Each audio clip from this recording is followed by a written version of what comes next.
and welcome to the 18th episode of the New Podcast. My name is Steven, joined as always by producer extraordinaire Kelly and the man himself, co-host Morgan. Let's get to it. Another big week of wrestling, zero MMA once again. Gonna get through it like we always do. The first show with no MMA was awesome. We had with time to spare, thanks to the help of Morgan and thanks to the input from Kelly as well. Just rolling with the punches as always. Lots of MMA news to get to this week. We'll touch base on the shows that went down this week with PFL coming down and with Risen finishing up their show as well. Odd that they were in the middle of the week, but obviously that's what happens when you have a New Year's Eve show. Risen did not disappoint. Also, tons of wrestling to get to with Wrestle Kingdom, some Raw, SmackDown, just with those times falling down again as New Year's Eve show for Raw and as the New Year's Day show for SmackDown. We're starting to see the shift coming up to the Royal Rumble with everything that entails, the huge change-up that's going to be happening soon, and the road to WrestleMania. Let's talk some news, MMA news, and news around the world. To touch base a little bit on the Risen card without getting into this, actually into the breakdown of it, with Floyd Mayweather versus Tenson. I think it went a lot different than I had thought. I thought Tenson would at least put up somewhat of a fight, but the first thing I had noticed was the size matchup. Floyd Mayweather I don't think has ever looked bigger than anybody in his boxing career ever. Has he ever towered over somebody like he did on Tenson? But Tenson was obviously a 125, where Floyd may have fought a 125 earlier in his career, but he's fought as heavy as 170. So it wasn't, once they sized up in the ring and the bell rung, it was all Floyd Mayweather. It was quite an easy matchup for him. A lot of people are saying the fix was in. I wouldn't, it didn't really look like it to me. It looked like a very one-sided beatdown between a dude who wanted to throw kicks but couldn't throw kicks against a guy who is notably the best boxer in the world for the past 10 years at that weight division in that whole reign. And one dude was like 19 or 21 or something in Tenson, and Floyd is 40. So it's just seeing the experience versus a young guy, and we got what we paid for.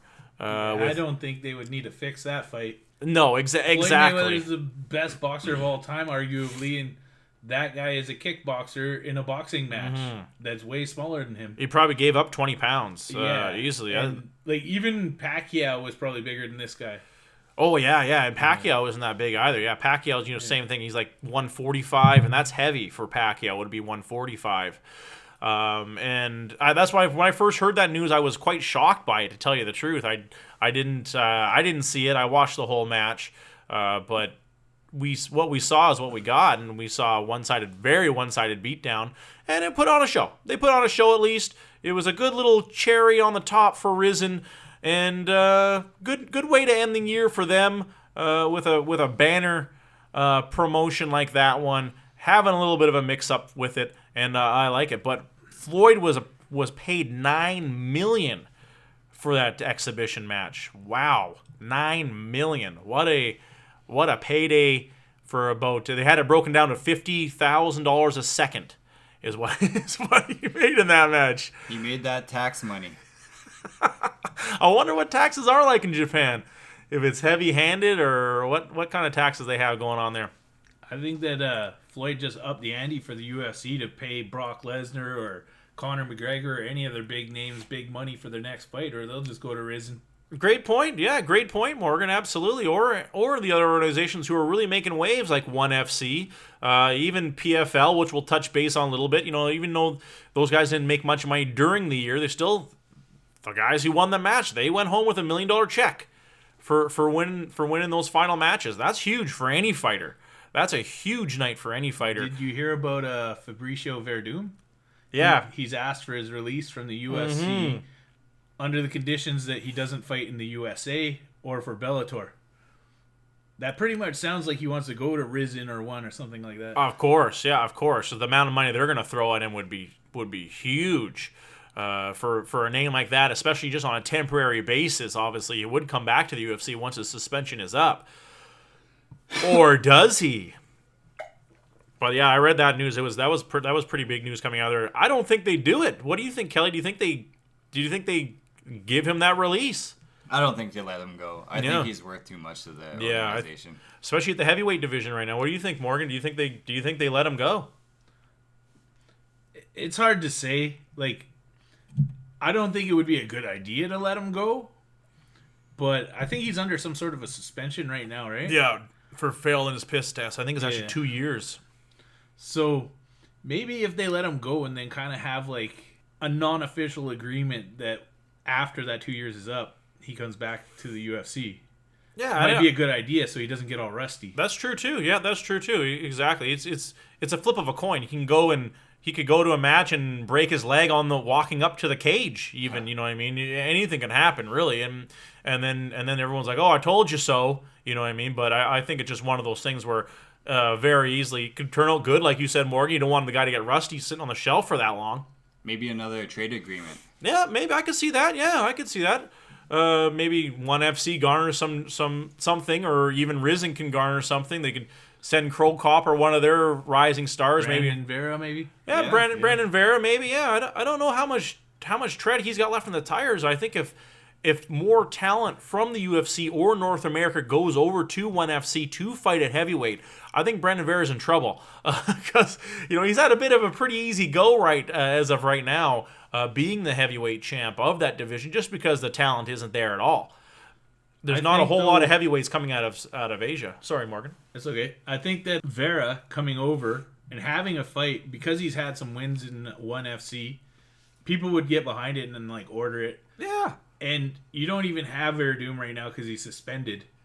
So as much as he wouldn't sell as many cards as Verdum would, I think he's probably going to be better for them for the short term.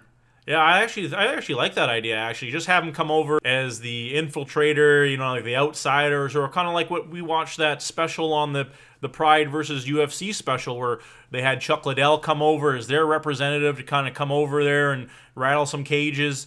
I don't see why not. Exactly. It's promoting either way. It's easy promotion. Also, Brandon Vera is very popular in the Philippines. So hugely. That following with him. Yeah. Oh, absolutely. He's always had a massive Filipino following. They love their fighters. Obviously, he's been well documented. They're very nationalistic people, like most people are from countries. Them so much more. I think just because of that, with Brandon Vera, and I think wasn't Mark Munoz. I think wasn't he Filipino as well? Yes, yeah, and so, yeah. Yeah, and then obviously Manny Pacquiao as well. You know what I mean? Frank Mir, right? Frank Mir's Filipino? And Robbie Lawler, I think. Yeah. Yeah, Oh wow! Lawler, yeah. Wow, I did not know that. Huh? I did not know. Frank Mir's part. Of course, he's yeah. Mainly white, I think. Yeah, but yeah. He's part Filipino. Huh. Yeah. Huh? I did not know that. Learn something new every day on the And New Podcast. I may be wrong. For some reason, I think that. Fact checking it up on an And New Podcast, causing you to use your Google on your phones. But $9 million for Floyd Mayweather. It's local news, and this one maybe may tip the scales here. Is you're not really going to read this one if you're out there in MMA world. A guy named Kalen Fraser out of Kamloops. He's got a prosthetic leg. He's only got one leg. He had like some birth defect, and he had to constantly get surgeries on his leg for muscles or something like that. And then eventually he just opted to have his leg amputated. Wants to fight MMA. He trains in the gym. Everyone at the gym is saying nothing but positive things about his work ethic, about how he always is in the gym, and just thankful to be on this earth every day with the ability to be able to compete in this. And I saw him, hit the bag a little bit. He's got some punching power. He's obviously got one fake leg. He hasn't had an amateur MMA fight yet, just because of obviously sanctioning a dude with a metal weapon as his leg. What are you going to do? Leg kick the guy? That's going to hurt. He did lose his first jiu-jitsu match I don't know if he had the leg on or whatnot, but we've seen the likes with Nick Newell. Obviously, Nick Newell didn't have any prosthetics when he fought, but it kind of raises the question. Like Oscar Pistorius, competing in the actual Olympics, not the Special Olympics, with his prosthetic legs. This obviously is a little bit different, but here we see a dude who wants to fight with a prosthetic leg. I don't know if they're going to allow it. He's going to have some cushioning on this leg. He obviously won't be able to throw a leg kick. I don't know if he gets sanctioned to fight, but my hat goes off to the dude to never giving up on your dream. Maybe he can fight in some amateur organization in the interior of BC, our home province, but I couldn't see him obviously making it to any major promotion or with the likes of the UFC or even Bellator or anything like that. Kelly, I got to ask you first, man. Do you think he can fight MMA professionally? I don't know if they would sanction him, like you said. They could have to get some sort of like soft prosthetic, but I don't even know if he could stand on it if he could, or like something. I don't know that they would actually accept, unless he just wants to, hop. But he's gonna be super susceptible to like getting kicked and everything. You know what I mean? There was that one guy who was fighting without the arm, but I think it was a little bit easier for him. Nick Newell. Yeah. He got his chance on the Contender Series, but obviously he got whooped. They gave him a hard wrestler to fight up against. That's obviously hard. Yeah. You got one arm against a really strong grappler with two arms. That's going to be an uphill battle. It's definitely difficult. Like if someone has an issue though, like a health issue or like any issue, like whether it be with your heart or anything, they won't sanction you. It might just be one of those conditions that they just won't be able to sanction them. Yeah, I can see that too. Morgan, what do you think? I think that he should fight Brock Lesnar. With the steel leg. It'd be kind of reminiscent of Zach Gowen from Brock Lesnar's WWE days. That's true. Yeah, that's true. When he threw the one-legged man down the staircase. Yeah. Oh, yeah. Good point. Yeah, good point. Maybe good it reference. Should be in a staircase. Instead of an octagon. Good point. I don't think this guy he's going to lose. I think he's going to be taken down at will by anybody. Yeah, exactly. Like, I don't even train. I could probably take him down. He doesn't have a leg. Exactly. He doesn't got a leg to stand on. I was thinking more of like it'd be used as an illegal weapon, kind of like Lex Luger had. You know what I mean? As a narcissist, with his, his prosthetic forearm. Yeah, I guess it depends on the technology they use, right? Yeah. Yeah, like I said, even if they could, maybe we see him in an amateur match. I think that would be good for promotion for, maybe Kamloops has got some shitty ass MMA amateur organization up there. They can put him in as kind of more of a sideshow a little bit. I like the sideshows, and if he does get to that part of his career, good on him. But it's just everything. You can't go. You wouldn't be able to go for a leg lock on him on that leg. Obviously, what happens if the fucking thing falls off? I think maybe if they had an entire division of people that were leg amputees. That would be interesting if it was him against another one-legged guy. Yeah, maybe we see that down the road, like a Special Olympics. They can't even fill the heavyweight division. How are they going to do that? They're definitely not going to get heavyweights that are missing legs. That's true. And that's the thing too. Does a prosthetic leg weigh? It must weigh more than an actual leg. And so is he almost hindering himself having that leg? Like where Nick Newell didn't have an arm, so he was actually 10 pounds lighter all the time, even though he was a bit bigger. But I think it opens up the channels for debate on this whole thing with Kalen Fraser. We'll keep you up to date with our local guy and see what happens with him. I hope to see he gets something. I hope to see him get something, but we'll see. Big news that was just announced today is that UFC is pushing for Usman versus Woodley for UFC 235. They're trying to turn UFC 235 into this mega card because it already has quite the stacked card on it already as it is.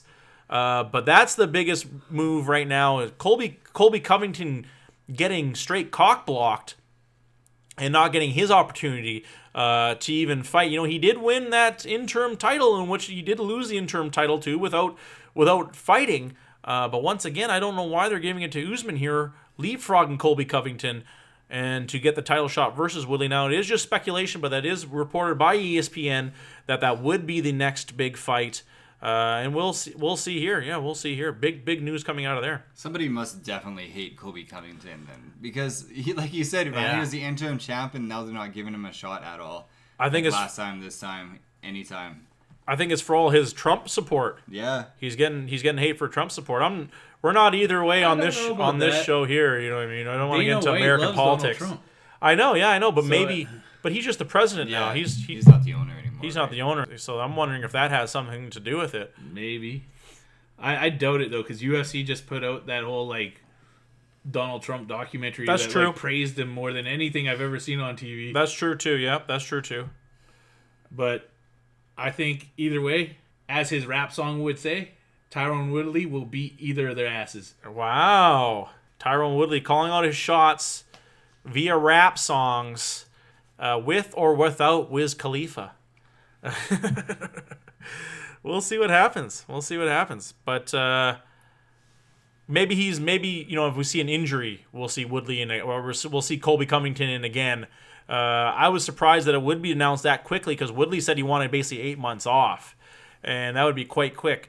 Speaking of quite quick, though, the biggest rumor coming out of the UFC as well, also for UFC 235 in Las Vegas, is going to be Anthony Smith versus John Jones.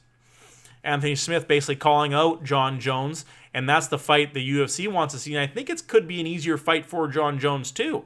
Anthony Smith had a he's on one hell of a streak, but he did lose to Thiago Santos. And once again, we're seeing another leapfrogging here with Anthony Smith leapfrogging Thiago Santos.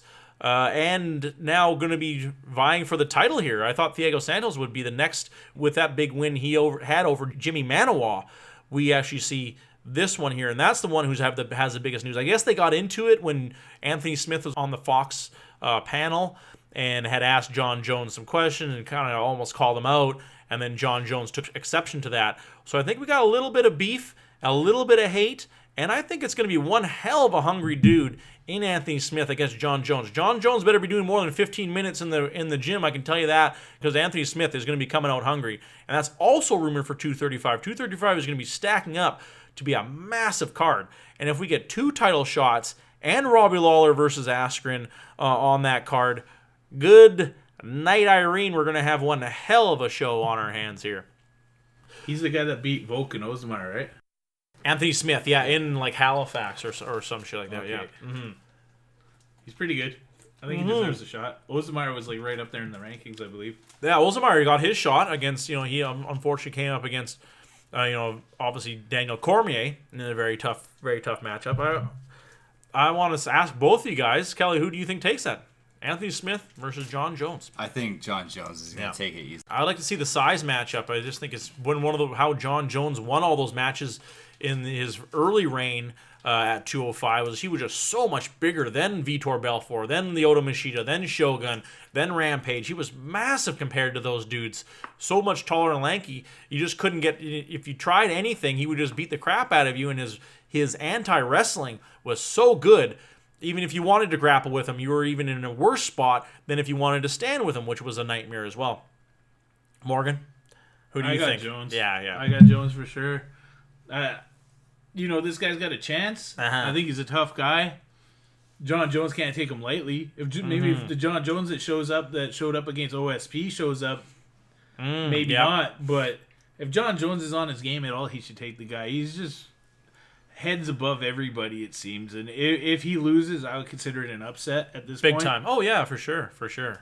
I think it's one of those things where I think that was the kind of the feeling I was having when he was fighting in the first early rounds of the Gustafsson fight. I thought maybe we're still getting this kind of lackadaisical John Jones that we did see against OSP, and then he managed to turn it up. Obviously, someone in his corner told him just go for the takedown, and he did. And from there, it's all history. I think Alexander was on top of his game at that point too. Yeah, I think he was at his peak, and John Jones still ran through him. Yeah, exactly. The biggest rumor of Gustafsson is that he's actually going to be moving to heavyweight.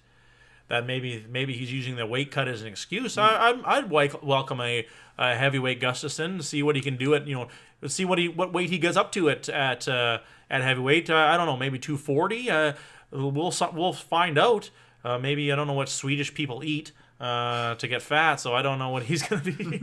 See what he's going to have to beef up on. Swedish meatballs. I guess so, yeah. Get a big plate of yourself, some Swedish meatballs, extra grease, and see where you can get up to here at Gustafsson. I'd welcome it. Sometimes that weight change does wonders for people. I think obviously the biggest one was Anthony Rumble Johnson. You know what I mean? He fought at 170, and now he's fighting at heavyweight and just wrecking dudes. How is that physically possible? I have no clue, but he made it happen. Same with Michael Chiesa. Yeah, Michael Chiesa. Yeah, at 170, he looks really good. He's quite a tall dude, and I think maybe we're seeing more and more. That's why I had a take about that about a few months ago about how USADA's got to focus more on people doing these weight cutting. This weight cutting is far more dangerous than any PDD I think that people are doing. They got to come up with some kind of plan for the weight cutting, because the weight cutting is going to shorten the lifespan of these people, let alone the brain damage that weight cutting costs, the kidney damage that weight cutting does to people. That's the shit that's not being talked about. And they want to talk about PEDs this, PEDs that, and TRT and different shit like that. Weight cutting fucks your body so bad. No one's talking about it at all. And I think it's one of these epidemics that's going to shorten the lifespan of some people. Or some people come into a fight great, and the other times they come in, they can't lift their damn arms because they had to cut weight so hard. They'll never be able to do away with it. I think it's there to stay. Oh, of course. There's no way they're going to be able to stop people from doing it or judge how far they went with it. Yeah. Obviously, there's going to be some sort of weight cut.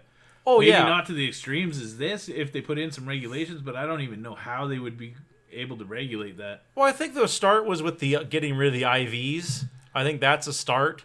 But I hear I totally agree with what you're saying. It's going to be a tough challenge. I understand that's a start, but it only eliminates the people that needed an IV. Yeah, exactly.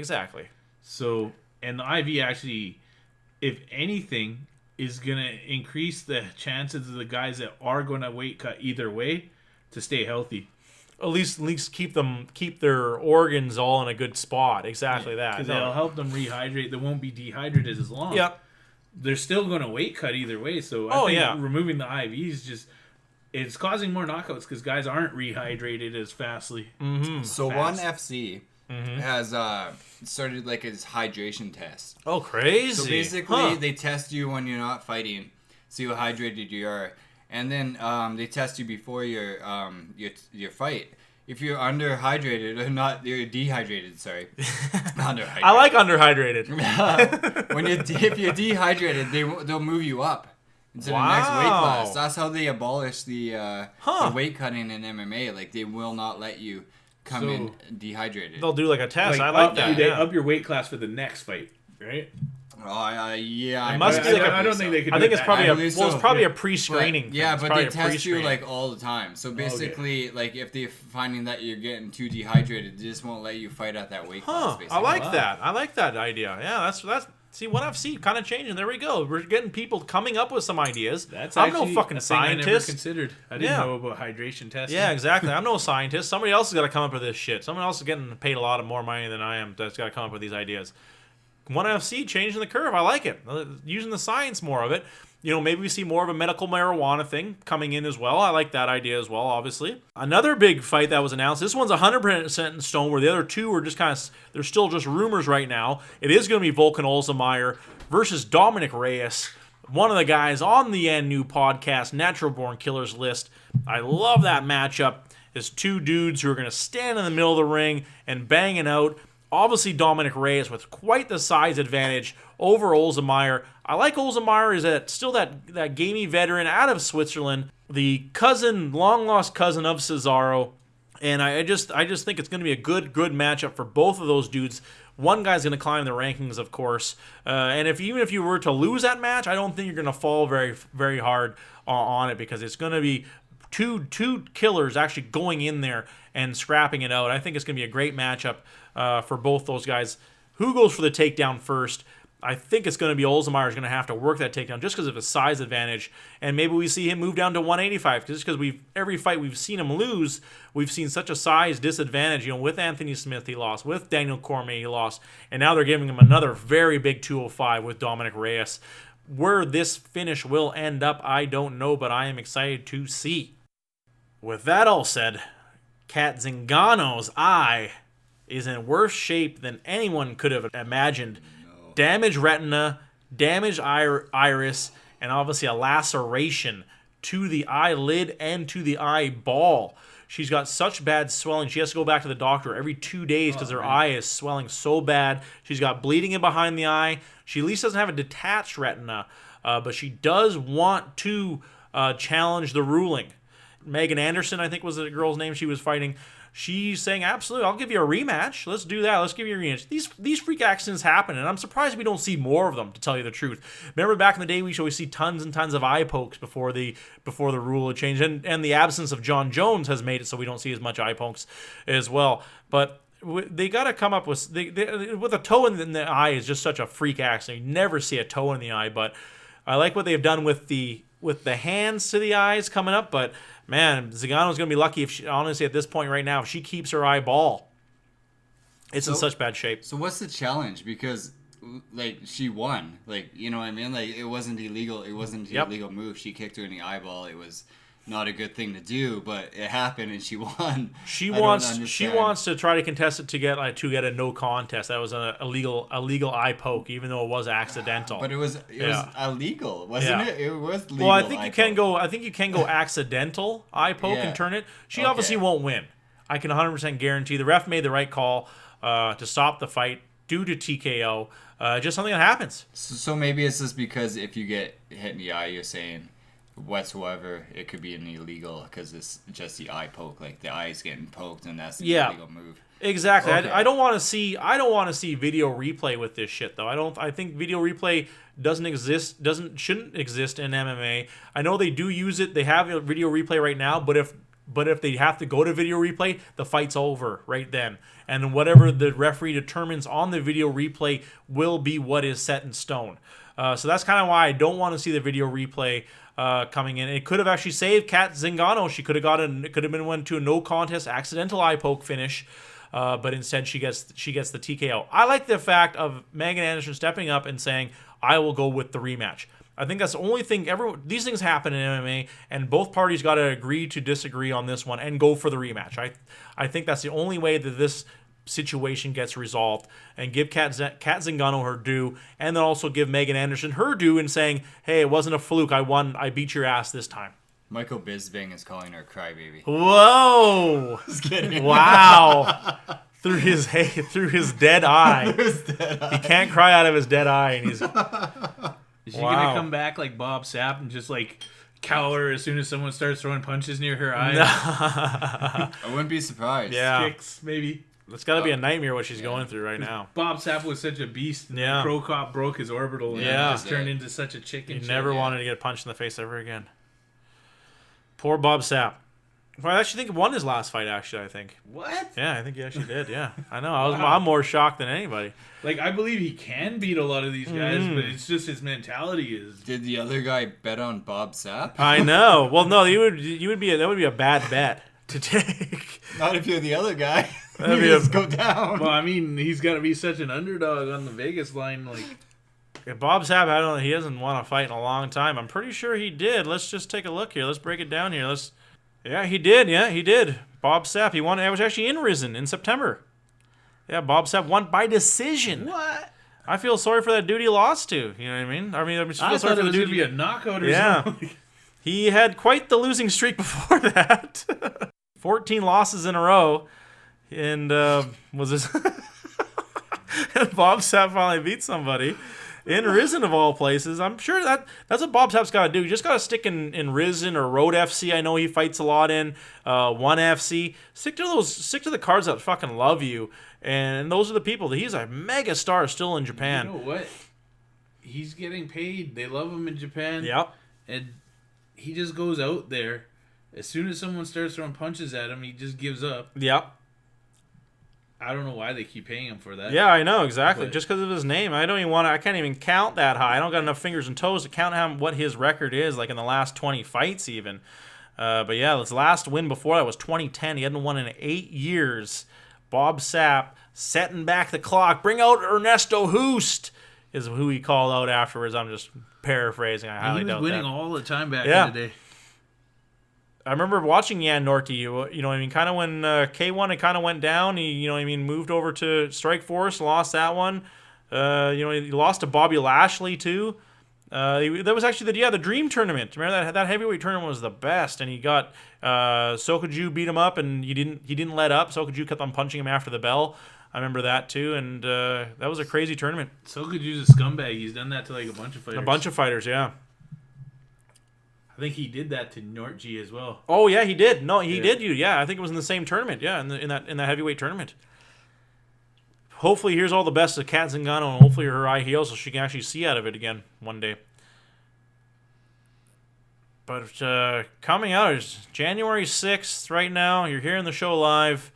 We started off the New Year's with such a bang. UFC's probably the biggest news they have announced is Jimmy Smith not getting his contract renewed.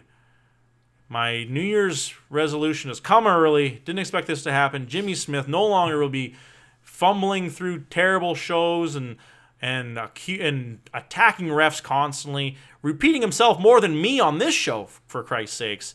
And I couldn't be happier to see. You don't want to see someone lose their job, but Jimmy Smith sucks. He's got to go to an organization that's better suited for him, lower than Bellator. I think Bellator has got far too good of a commentating crew right now, with the likes of Mauro Ranallo and Big John McCarty, and obviously Goldberg. I think Goldberg's on fire right now. He's using his termination and his resurgence in Bellator. I think he's actually been doing pretty damn good job, actually. And maybe it's just the fact that I've been so disappointed with the UFC's B team. I don't know why they just didn't push Mike Goldberg. Maybe it was a money thing. He was making too much money. We see that happen in the past, where a dude's making just too much money and they gotta let him go. I could see maybe Mike Goldberg coming back over again, which is how well he's been doing with Bellator. I've been very impressed with it. Almost, he's making fun of himself a little bit too, and I think that's really what's changing Goldberg. He's not being super serious, and he's making fun of himself a little bit. And I think that's what you got to do. You got to be light in the mood, and I think Mauro Ranallo does that best. But where Jimmy Smith goes from here, I could care less. Hit me up, UFC. If you need a guy, I'm here for you. He's the PC Cola to Joe Rogan's Pepsi. Wow. He's just like a slightly, quite a bit worse version of Joe Rogan, actually. He's a Select Cola. He's a Select Cola version. Not even. Shasta. What's the? Oh man, that's the worst. What's the? I guess in America you have like RC Cola or some shit. I don't even know if that's still around. That shit was nasty. President's Choice. Yeah, President's Diet. I think in the States, Diet President's Choice. Is that really that popular in the States? I don't know. I don't know either. I don't know. Yeah. I don't know. Kenny Floyd and his Coke. Hit us. Hi-yo. Coke's like 10 cents a can there. I don't think they need something cheaper. Exactly. Hit us up, America, on our Twitter, @ANU Podcast. Hit us up on Twitter. What kind of shit do you guys drink down there? Hit us up. We just got the normal shit up here. Safeway brand, President's Choice brand, and then obviously all the crap you guys drink too. Well, what's normal to us? Well, Coke, Pepsi, root beer, you know what I mean? Barks. I don't know if they have Barks Big down name. there. Yeah, the big name. Yeah. 7-Up, you know what I mean? Sprite. Those are below me. Wow. Jones Cola. Yeah, Jones Cola's good. But it's like... That's like the hipster cola. Because it was like Jones Cola's been around for so long. So mainstream. I do love the cream soda Jones Cola. That's really, really good shit. The bubble gum. Black cherry. Yeah, black cherry is actually pretty good. Black cherry is actually pretty good. Rumor is, the reason why I digress, though, the rumor is that the reason why he was actually let go is because his comments about John Jones. He had all these comments about how John Jones was a scumbag and how John Jones shouldn't be fighting in UFC. Well, I guess, look who's drawing in more money. Peace. Jimmy Smith or John Jones. So the UFC actually took offense to the comments that Jimmy Smith had made, and obviously I'm sure John Jones had also said some shit too, saying get this goof out of here, and that here we are. Jimmy Smith looking for a job. You don't shit talk John Jones, Conor McGregor, or Brock Lesnar. Exactly, yeah. For some reason, you're allowed to shit talk GSP, even though he's probably the best one they've had. Yeah, that's true. What was funny, remember when we watched that Pride versus UFC special, and it was Dana White. It was when in Pride when Chuck Liddell was fighting Rampage, and everyone, because they were the most worried about his fight versus Alistair Overeem. and he beat Alistair Overeem. Now they're just talking all this shit before the Rampage fight, and then they even have Dana White in the commentating booth commentating on Chuck Liddell versus Rampage, and he's just getting worked, and just like how much he was bad talking his own fighter during his own fight. I just thought, like, wow. He kept saying, "This is not part of our game plan." No, we did not game plan this. This is not part of the game plan. As Rampage is beating the crap out of Chuck. It was not part of the game plan for him to take punches in the face. It was a terrible game plan. Man, did Dana White look young in that though, eh? He had some hair. He still had some hair, which was odd enough. But you don't see that too often anymore. I would have prepared for punches to the face. Yeah, I know. I think that's good strategy. Prepared. You're gonna get some punches to the face. You gotta prepare for that. Unless you're Floyd May. Oh, sorry, Yeah. I can't even talk. No way, not even. You're on fire. You're on fire. Round up the news here. I want to touch base about a few funny things. Sugar Bowl. Did you guys catch the Sugar Bowl? I have not. I guess. What is a Sugar Bowl? Is that for fruit bats?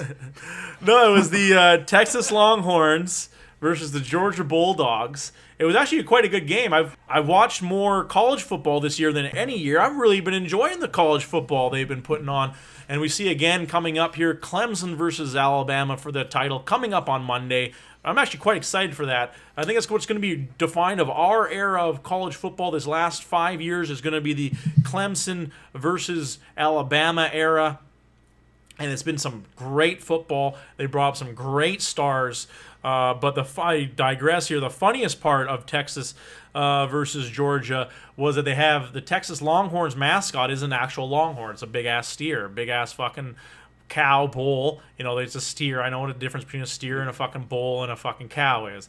But he's got huge-ass horns. And the Georgia Bulldogs mascot is, surprise, obviously a bulldog, like an English bulldog dog. And so, is watching a lot of college football what happens when your NFL team doesn't make the playoffs? Oh, snap. Cue the drum beat. Ba-dum-bum. Wow, well played. Spoken like a true Cowboys fan. Anywho, so they had the bull is in like a pen. He's in like just a short little pen though. Like the fence is like 3 feet high. And they bring the dog over for a photo op. And that bull was having none of it. He busts right through that fucking fence, and like everyone scatters, and the dog was the funniest because the dog's like, "I'm out of here." You can just see the look on the dog's face. He's like, "Shit!" He's just like running for it. Versus Bevo the bull and Uga the dog. I pissed myself laughing when I saw that happening. It was just so comical. And it was a bulldog. It was a bulldog, so they're natural enemies. Supposed to be they're able natural to go enemies. after bulls? I've never understood how that works. I look at a bulldog and I look at a bull. That looks like no challenge for the Maybe bull. bulldogs were bigger in back then or something. Here's the thing about bulldogs.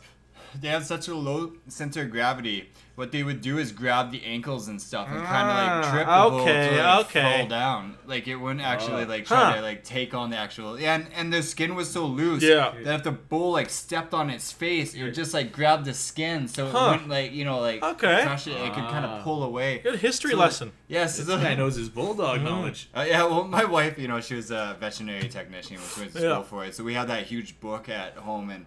I kind of went through it too, just out of curiosity. I would have too, yeah. No, it was just hilarious though. I watched it on repeat like 20 times. I just pissed myself laughing. Just the look on the dog's face and just that bull fucking crashing through the fucking fence.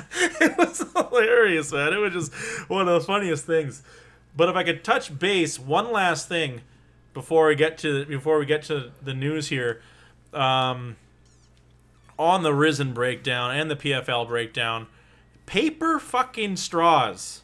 Anybody on this? You guys been to A&W recently? Got paper straw? Yeah. What the fuck? Yeah, I'm not a fan. I'm not a fan of them. Paper straw. Okay, so what are you, a fan of? How does it? Tortoises getting plastic straws shoved up their nose and that video is so old of that tortoise getting that nose. I'm against plastic altogether. They gotta come up with something a little bit better for these straws. I'm not the biggest fan of the paper straw. It tastes weird. You can get a reusable metal one.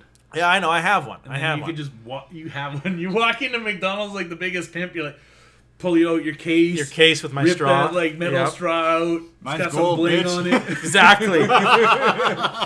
Maybe be onto something here. That's our new market. Market off these blinged out straws.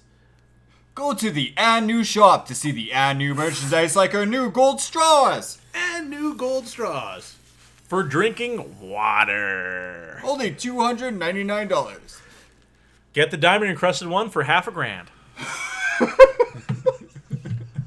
I'm just not a fan. It just tastes weird. I understand. I'm against plastic and that shit too. I don't want to see any animals. It's just getting out of hand. Animals in the sea are fucked over by plastic. I totally agree. Plastic straws are the worst because they're made the toughest. But I'm just not a fan of these paper straws. They taste weird. It's just weird. I didn't notice that much of a taste to it. I Myself, noticed I've had it. I had it once because I don't really go to fast food that much no more, but it wasn't that bad. It's weird. Maybe I gotta get used to it. Maybe it's just me bitching here, but not a fan of the plastic straw. So did you get like soggy and shit? Oh, they do. Yeah, they get. But it didn't last that faster. long. Yeah, Or is it like wax covered or something? no, it's just kind of like cardboard. So it's kind of like I was surprised like how long mine lasted without getting soggy. Actually, Yeah. when I had it, because it took me over half an hour to finish my drink, and they're somewhat pretty sturdy. It was pretty sturdy still. No, I could imagine. They would probably take like a whole day for it to disintegrate. I can 1,000% guarantee you that none of my straws has ended up in a tortoise's nose. So that's a big bet. Well, we're gonna have to do some research here. Well, I've only seen the one video. I said tortoises are getting the worst of it. You know what I mean? But I don't want to get into a whole debate about plastic and shit like Well, that. I'm just not a big fan. the- They gotta come up with something better. The thing I found funny, I'm at A&W and I have a paper straw, Yeah. yet the lid is still plastic. Wow, you just blew my mind. What the fuck, A&W? Yeah. You gotta come up with paper lids too. We're coming up with some great ideas. Don't steal our ideas. This is trademarked on our show here, people. I have an idea. Hemp straws. There you go. I'm sure that would. I wonder how that You know would what taste. is actually a very good straw is when you take a Twizzler and you bite Yeah. both ends off. Then you essentially turn your Coke into a cherry Coke as well. Yeah, I'll go with that. That'd be marketable towards kids. You know what I mean? Kids, when they get their drink, you get a Twizzler, single Twizzler. People don't grow up these days, so that's marketable to anybody Yep. below 40, I'd say. Yeah, I think even anyone above 40 would still. They'd be like, I'll go with the Twizzler straw. Hell yeah. I've seen a statistic. I can't remember exactly what it is, so don't quote me on it, but it was something like half the population has been born in the last 15 years. It's crazy. I know. I think the one you're thinking of is there was another one too. Yeah, I think you're right though. I think it all has to do with the rise in popularity of R&B music. You're hilarious. Then how do you explain all the new EDM? Well, that's popular amongst like declining populations. You heard it here first, folks. Scientific news as it coming out here.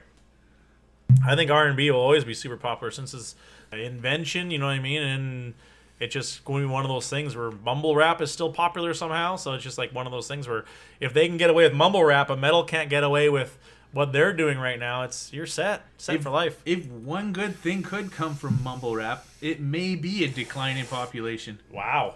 People just like switching through the radio knob, trying to find something good, but it's all mumble rap, so they just blow their brains out.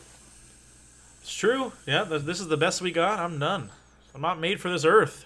Girls not wanting to have babies with guys with tattoos all over their face. It's true. That's true. Yeah, facial tattoos. No matter, you know, I mean, if I was a tattoo artist, maybe, and I was like very, very good at it, I maybe get something small and tasteful. You know what I mean? But Yeah, it depends, but not like an ice cream cone on your face or something like that. Gucci Mane. That guy's terrible. And his ice cream tattoo is the worst part of it. I don't even think I've seen this guy before. I've heard of the name. I don't know how popular he is, but he's been around a while. The worst facial tattoo you can get on your face is a face. You ever see that? People getting face tattoos on their face? Yeah, I've seen that. That's a terrible idea. Why would you get a face tattoo on your face? I never understood that one. Depends on what the face is. I know, it still doesn't matter. Facial tattoos are the hardest tattoo to do. What about like an Iron Man mask? That's still, man. That's rough. That's gonna Batman. That's You can't go wrong with Batman. how you gonna do the horns? You're just gonna look. They have implants you can put. in Yeah, your I head know. like that. Still, you can look like Batman your whole life. If you're gonna tattoo your whole face, you may as well go the whole 9 yards. What if they come out with? You got me there. You got me there. I hear you on that. I hear you on The whole that. 9 yards. Oh man. Oh man. Well, let's take a quick breather here, catch some fresh air. We'll touch base on the Risen PFL and wrestling after the break. Please stay tuned, folks, after these brief messages. Water. If you drink it from a river, make sure a beaver hasn't peed in it. Beaver fever. It's real. Don't get sick. It's a public service announcement. Be careful of water outside. You never know what you're going to get. Budweiser and water, a great mix since 1503. Budweiser, the Pepsi of beer. It's okay. Budweiser, drinkable. Water. Otherwise, it's just a t-shirt contest. Man, this t-shirt contest sucks. Better put a little bit of water on them there titties. Hey, anyone got some water? Water, making t-shirt contest enjoyable since 1903. Water. Good luck boiling your pierogies without it, idiot. Water. Go ahead and keep watching. It's gonna boil a whole lot faster. Stare into the boil. Stare into the boil. You're just gonna will it. Don't boil your water for your bidet. Bad idea. If you boil water too long, it turns into steam. Steam, it's kind of water. Where'd my water go?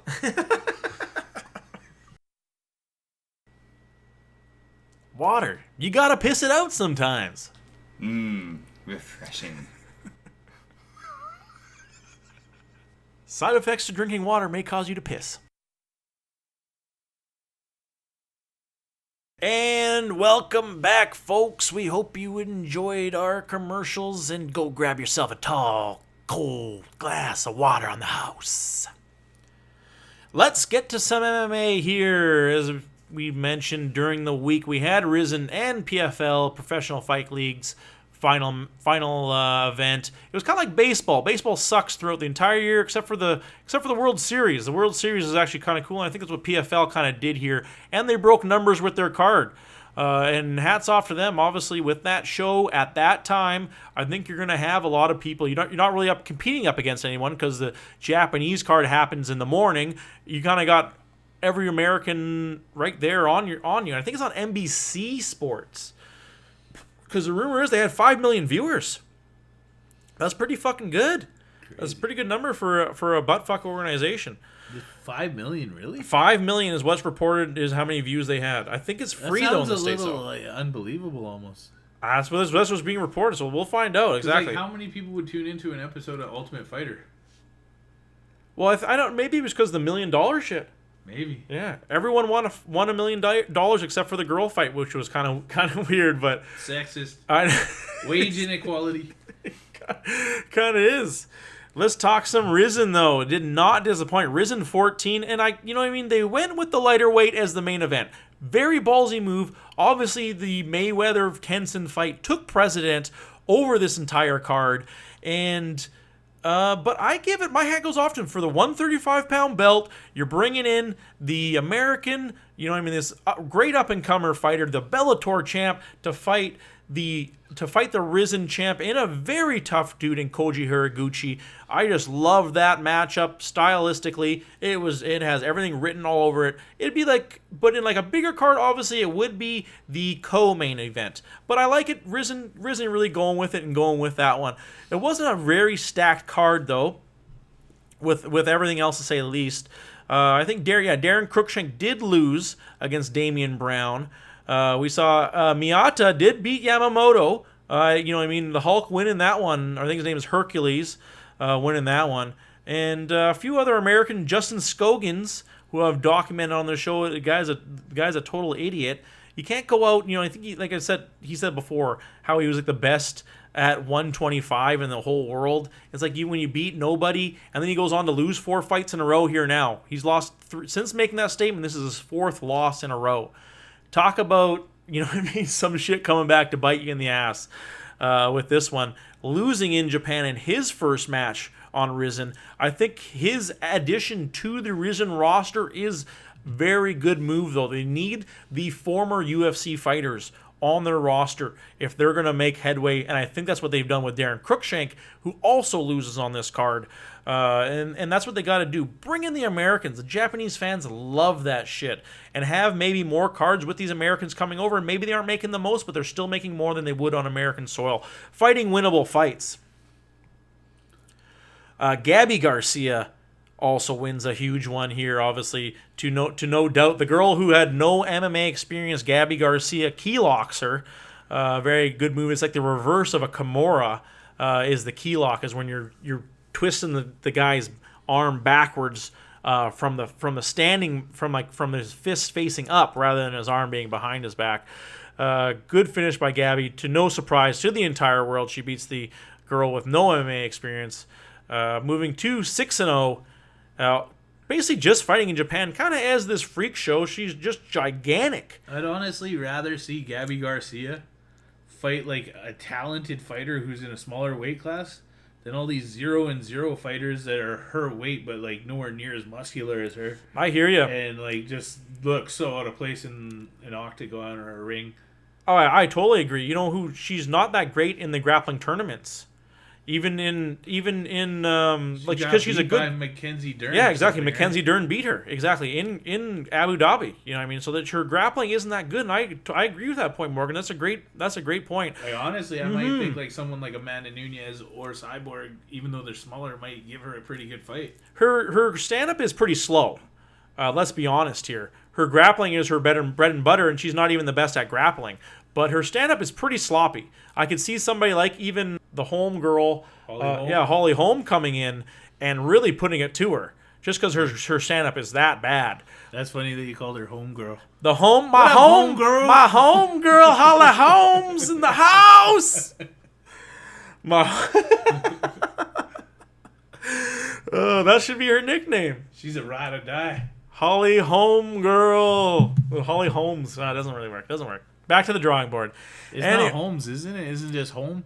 I think it's Holmes. Is it Holly Holmes or Holly Home? It is Holly Home. I don't think there's an S. Yeah. My Holly Home girl. Just right. We're writing it up here for you. We're making it easy for you here, folks. Call us up. Brandon Halsley losing he is the other Bellator import coming in against Yuri Prokhorov. And Yuri's, he's kind of he's a heavyweight, so that's why I kind of thought like Halsley had fought at 185 his whole career. So now he's also all of a sudden fighting heavyweight against a very tall dude in Yuri. Yuri's kind of like their gamesman that they have brought over in Rizin. He's a great stand-up kickboxer. His ground game is terrible, but he actually had a good finish. He pounded him out.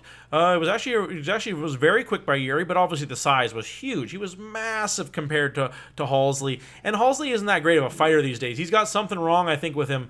Either he took he's got a broken nose or something broken in his face, because he's had the same problem too, where he's getting knocked out very easily. Where he at one point was really, really tough at 185, and he gave anyone a tough matchup. Now we're seeing him lose a bunch of fights. Let's break it down here. Brandon Halsley, Bellator import, coming over to the card here. Let's break his down. 6 degrees of separation. Brandon Halsley, 12-5. He's been more of a mercenary as of late, fighting for Bellator, M1, PFL, and now Rizin. He's actually not doing too bad, but he did lose three in a row to Carvalho in Bellator. John Salter as well, another dude who's making a name in Bellator. And then Alexander Shlemenko as well with a TKO kick to the body. Moves over to M1, wins 2 more against kind of nobodies. Loses to Vinny Magalhaes, though. Once again, I don't think Halsley may have a hard time because I couldn't see him fighting any heavier than 185. And here in all these fights, we see him fighting at 205, and then even obviously in Risen, we're seeing him fight at heavyweight. So maybe he's fighting at heavyweight? Yeah, exactly. That's what I'm saying. He doesn't look He's like a 6 heavyweight foot. at all. He's only 6 foot. Exactly. In this picture, it was 6 foot, and he's not built like Daniel Cormier. No, exactly. That's a little bit different. You'd have to pack on the pounds. And then beats Ronnie Marquez, who's one of those dudes who he's kind of fallen off the face of the earth too, and then loses a heavyweight here. Kind of a weird career for him here. He had one hell of a run though, beating Kendall Grove and then beating Shlemenko as well. Brett Cooper. He's fought almost all of his fights in Bellator, even beating Shoney Carter as his second fight ever. That's kind of a weird guy for your second fight ever, Shoney Carter. Beating him in decision. Kind of a weird. I find the generations of fighters becoming shorter. The lifespan of a generation of fighter. Like back in the day, you would have a guy and he'd be good for 10 years. He'd be a top contender for 10 years. Now these guys are a top contender for maybe like 3-4 years unless they're incredible. It's kind of like that's like the lifespan of an NFLer or an NHLer. I think it's right. The average is 4 years. Well, I would say NFL is shorter than NHL for sure. Mm-hmm. NHL Obviously. is getting shorter. It used to be longer. Mm-hmm. I think that's the problem, though, is that exactly that. It's to say perfectly to your point. It's the training. The training is exactly, so good, and it keeps improving. That's the thing as well. Like guys are learning different dietary tricks, different supplements, probably. Like different exercises that work better. But is that maybe hurting them in the end? There's more of a pool of talent these days because more people are trained in MMA now. Where back in the day, an MMA fighter, like especially in the origins, he had no other MMA fighters to train with. He trained with guys that might box, other tough dudes. Yeah, even jiu-jitsu camps at that point were almost abysmal. And then if you did have a jiu-jitsu guy, he could have been like a hack black belt, and you don't really know what they were getting. Really, that was a really bad thing. You know what I mean? That was going around, was all these hacks going around. That happens with karate too. These people who gave themselves a black belt and they're not really black belts. Yeah, I'm sure. Like your jiu-jitsu black belt definitely depends on like who you got it from. Of course, which camp you had to go through to get it. Exactly. Like some of them might just like hand them out to people to pay enough money, basically. Oh, of course. But I digress. Brandon Halsley falls again. The main event, this co-main event. I'm sorry, I had no clue who either one of these girls were. Ayaka Hamasaki versus Kana Asukara. It was actually a pretty good fight. Those girls really went toe to toe, and it was a slick armbar in the end by Hamasaki. It was a good fight actually. It was very enjoyable. Check it out if you haven't watched it. They really went toe to toe. But the main event, Koji Horiguchi versus Darian Caldwell. Man, was it good. It was really, really good fight for two guys fighting at 135 and for Koji Horiguchi to go up to 135 because normally he's a 125-pound fighter. Against, the Bellator guy, I had Darian Caldwell all the way. I didn't give Horiguchi a chance at all. I gave him a fucking snowball's chance and in fucking the dead of July's chance to win that fight. And here he comes, man, with this very slick, another submission with the guillotine. And, man, he didn't give up. I thought if it was going to go to decision, I was going to get to go Horiguchi. Great end for Risen. Way to bring out the new year, as they do always. And did not disappoint. Caldwell calling him out afterwards, saying that he would love to see him fight in the cage next, and I love that too. Now Horiguchi goes over and fights in America. I love that fight for Bellator, and it writes itself. Great move if that happens in Bellator, and that'd be a good fight on its own right there. Maybe Bellator goes to Japan. Bellator is opening up, and if they move to Japan, have a Bellator event there, boom, you're set. Touch base lightly on PFL, also on the New Year's Eve. Great show they put on. Everyone winning $1 million. Everyone winning $1 million except for the women. PFL, they did it. They actually had the whole card was kind of like a good card. It wasn't terrible. And all the fights were actually pretty exciting. Lewis put the guns away. Taylor wins. Dude wins $1 million.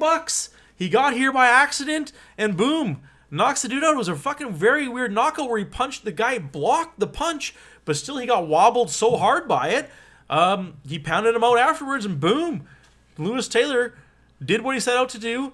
Great American story from Chicago, as I said. Like why he changed his name from Handguns to Put the Guns Away, and dude wins $1 million. Craziness. That's what you want to see in these tournaments. That's why I was kind of excited about it. Lance Palmer is in the boring one against Steven Siler. Don't watch that one. Whoo, boy. That one was a bit of a stinker. And we see the other Magomedov. So many Magomedovs on this card. Lose in there. I think that was for the 155-pound belt. As we said, Kayla Harrison, I could see her getting a very big UFC offer, obviously. I just don't know if they have what weight class she's going to fight in at UFC. Very, very tough fighter. She's obviously, and being a gold medalist in judo, it's going to bring people to seats. I don't know why UFC hasn't thrown enough money at her as of yet, especially the slap in the face she got from PFL for not winning $1 million for being basically the best woman in their division. Maybe she already is being compensated very lucratively. We'll find out. A crazy one, Vinny Magalhaes, which has been his MO his whole entire career, loses. When it comes to the big show, he chokes. And here he gets a crap kicked out of him by Sean O'Connell. What's the craziest thing? Sean O'Connell right after it retires. After the win, he retires. I made my $1 million. I'm out. I'm out, everybody. You know what I mean? A guy who's probably realized he's never going to get $1 million again. Calls it a career. Good for him. Good smart move. Guy. Yeah, smart move. Exactly.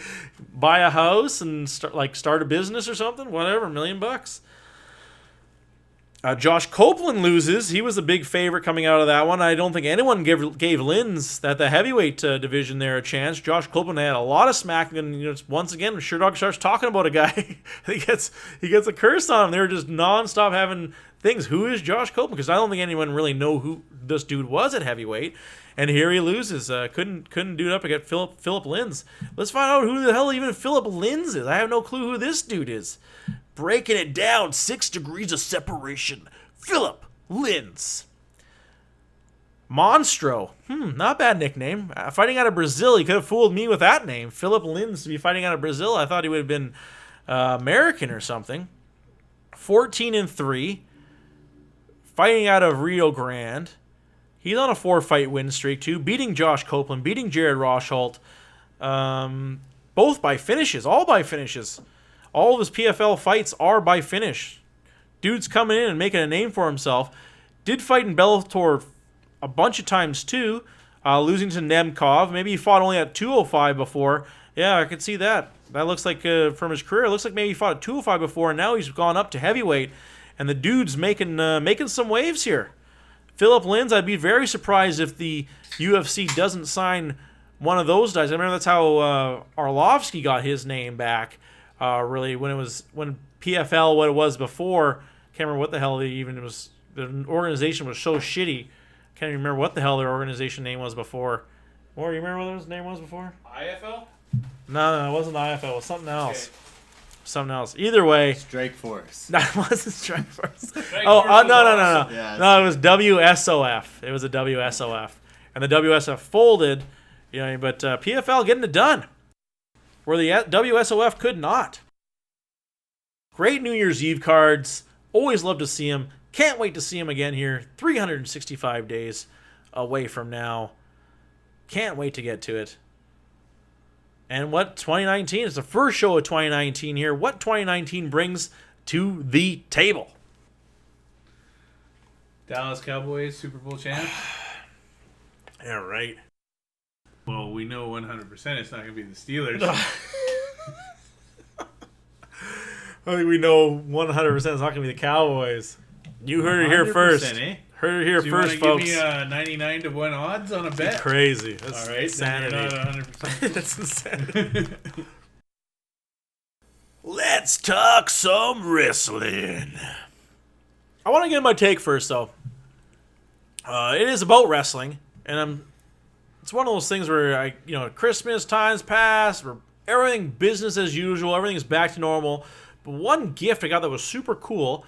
This aside from wrestling and shit like that, or aside from video games, which I love as well, was I got a comic book, Origins of Wrestling. Very, very cool. It was more like a graphic novel, as what people would say today about comic books. Very well done. And the art was amazing on it. It's got an awesome comic book art, but it's just kind of the history of it, kind of like a drunk history of through the years of what wrestling is and just what pro wrestling is really. It's very cool book. Check it out if you've never heard of it, The Comic Book Story of Professional Wrestling. I suggest it to you, Morgan, actually, because maybe I'll let you borrow it afterwards, because it's a very, very cool book. But just it starts off, start off like a thing about reading this book throughout the shows and throughout the weeks. But it was kind of cool how they touched base on the early days, kind of like the first days of wrestling as it was, and it was kind of gained, especially in America. They didn't really touch base on how it happened in Europe, but it was almost kind of like in the southern states before Britain had left, because no one was allowed guns or weapons, so people would fight to get out to settle the differences. But there was two ways you fought: fair fight, which was like more like a boxing match, right? Like a bare knuckle boxing match we would see, where you couldn't touch a guy was on the ground. It was very, very bad to it was like you would get like egged and like tarred and feathered if you punched a down opponent, you know what I mean? Or rough and tumble was the other style you could go. You really hated this son of a bitch so bad, you're gonna go rough and tumble with this son of a bitch. But rough and tumble was something you didn't want to get into. It was like eye gouging, people getting their cheeks ripped open, and ears being pulled off their head. You know what I mean? It was really, really nasty shit. But eye gouging was the main thing. And I think that's kind of what we see when they mention eye gouging. That's what we really see in wrestling, especially like the early 90s. The eye gouge. What else are you going to eye gouge? Like the poke in the eye, the eye gouge? Jones fight. Or Gustafsson does it too. And actually, it seems like guys who have fought and being poked in the eye by John Jones, all of a sudden they're poking guys in the eye. That's true. They fight. Great strategy, right? It's going to fuck somebody up. In a street fight? Of course, if you're tall and lanky, just throw your fingers up forward, right? Fuck.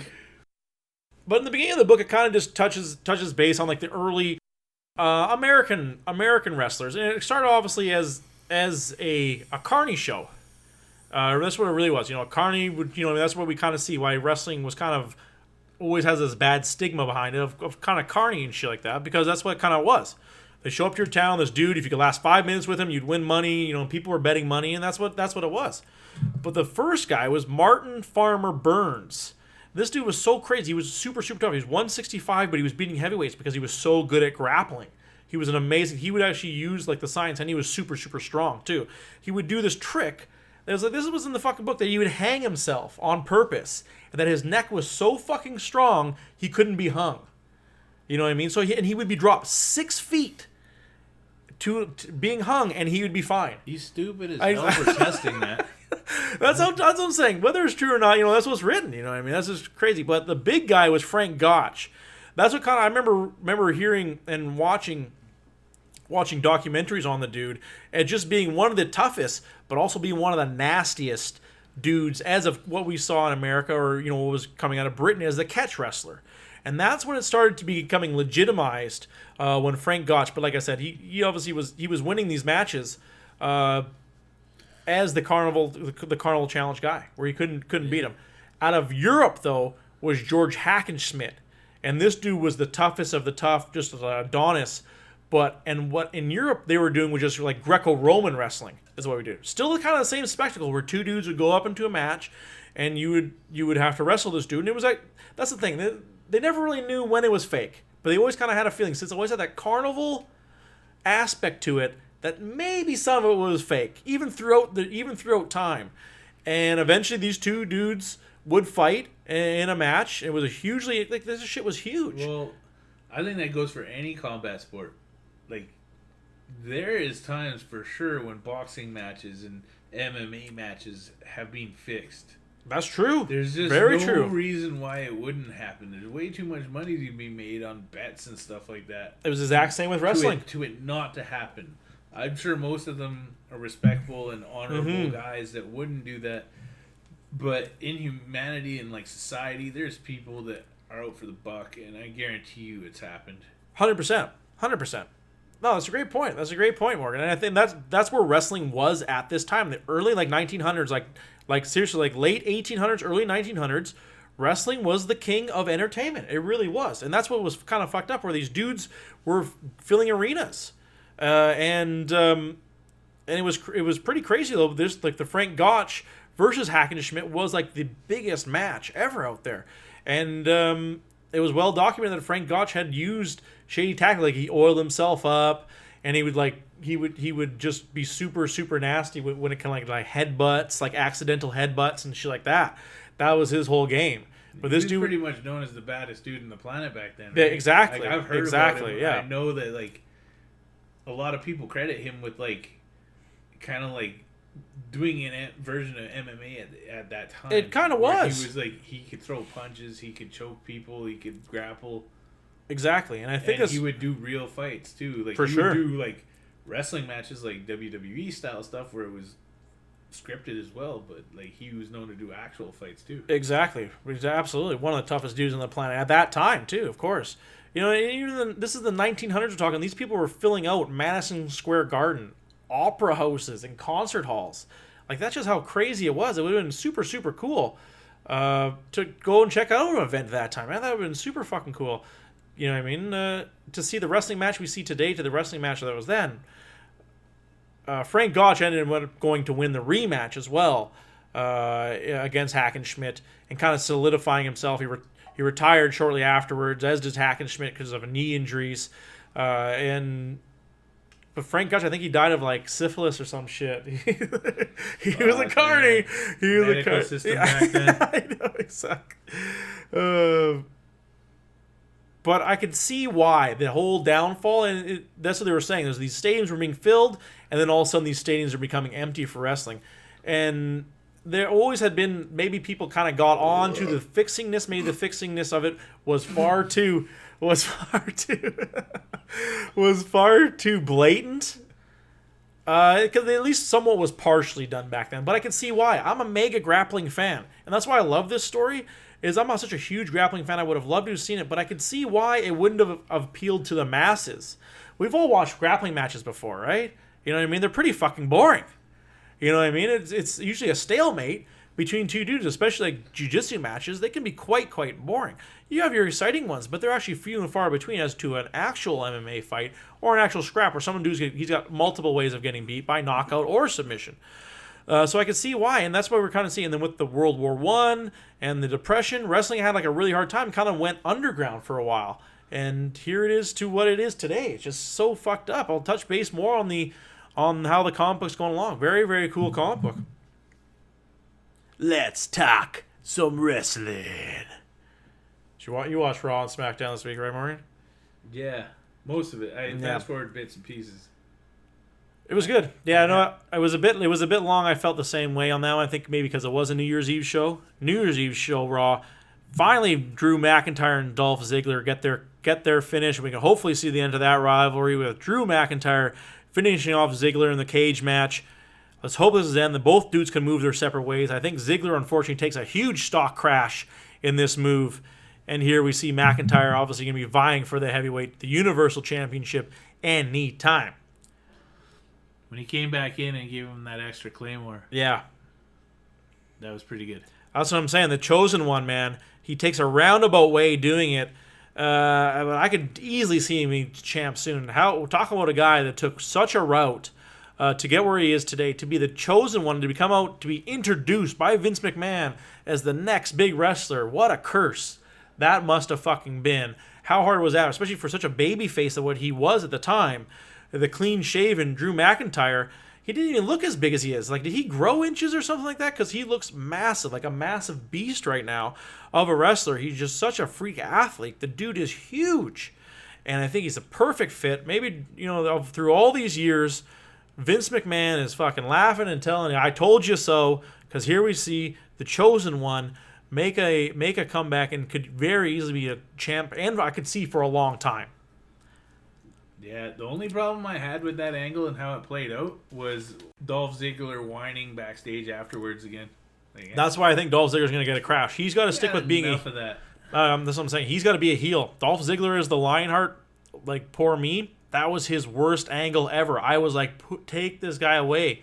For one dude to even if to have that angle is like, oh, I never got opportunities. He was the heavyweight champ, not the Universal champ. He was like the WCW belt. Vicky Guerrero had a lot to do with that. Of course. But he still didn't. He's nowhere near as good without her. He still didn't run with it, though. That'd be his opportunity to run with it. You've been given the ball a bunch of times. WWE can only do so much. Hey, it's not for everybody, man. The WWE can only do so much. When that ball's in your hands, you got to play with it and get a fucking 3-pointer or some fucking slam dunk. Dolph Ziggler has fucking what he did. He fucking bobbled it off his foot and out of bounds every time. You know what I mean? And that's not that. Hey, man, maybe something will work down the road. But the whole whining ain't working. It's terrible. The Lionheart, poor me. All the fans don't like me. Got to be a heel. It's the only thing that's going to work for you, being the heel. Being cheap and dastardly. I like the Fresh Start Battle Royale for a shot of the Intercontinental belt, but I thought it was really weird. It was kind of like a jobber show, really. You know what I mean? They got all these dudes vying for the Intercontinental belt, and there was mostly tag teams, which I thought that was kind of odd. But why is Baron Corbin still wearing a suit? Like, what's he still doing here with a suit? He should go back to wearing like his heavy metal clothes and just get back to Baron Corbin, because suit Baron Corbin doesn't really work anymore if you're not going to be the acting general manager or whatever the hell he was before.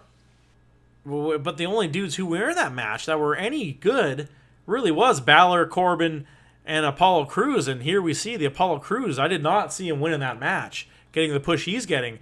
They're trying to do here with Apollo Crews. They're giving him the ball and seeing how he runs with it. He's doing okay. He's doing okay with it. In ring wise, he's like their best guy. Of course, no, absolutely. I think he's worked. His acting is his acting's a little bit better. I think he knows when he's doing what he's got to work with. I think, and that's smart on him. Say as little as possible. I think that's what he's doing right now, but it's working. He's saying it properly. He's doing it properly. And I think it's just working. We'll see what happens with that.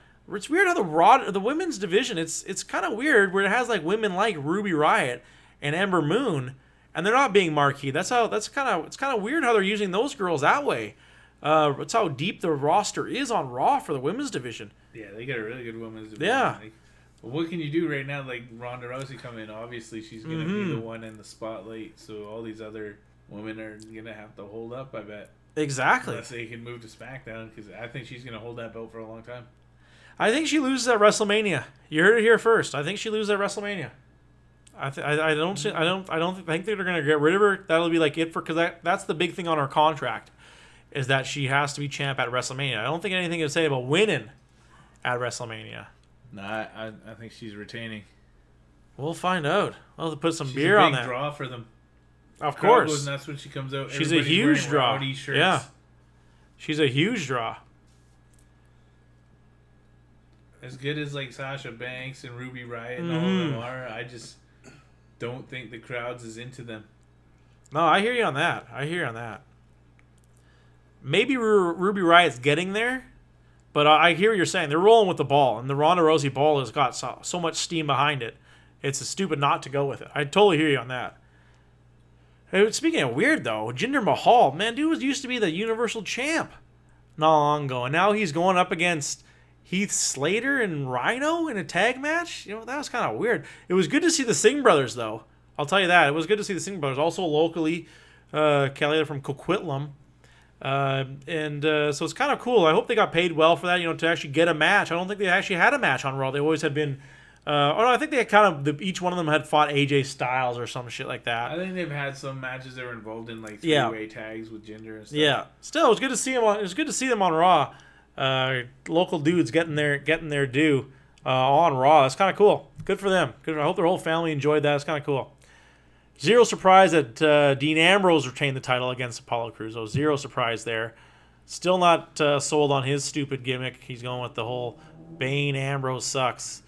It's not very good. Alexa announcing that she gets a talk show now. Moments of bliss. Sad, sad news in the wrestling world. Because that just means I think Alexa's going to be on the shelf for quite some time. Well, at least huge they're hit. putting her on TV. She's pretty good. One of the best women on the mic. So it makes sense to give her the talk show thing. But what's weird, that's the weirdest thing. I think she's easily the best on the mic. But what's weird is the talk show. Like sometimes when she had her little segments, they were the worst. You know what I mean? I think This Is Your Life, Bailey was terrible. It was super, super terrible. That's what I'm saying. Maybe she's better on the fly. She's better with ad-libbing than when it comes to a script. Nobody, it doesn't matter who you are, is going to succeed in trying to copy The Rock doing Mick Foley, This Is Your Life.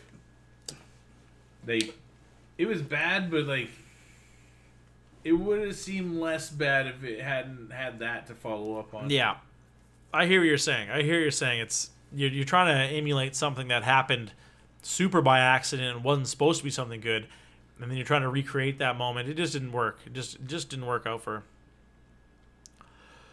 But she's getting her own talk show, which only could mean she's going to be out for quite much longer here with her concussion problems. Super sad news.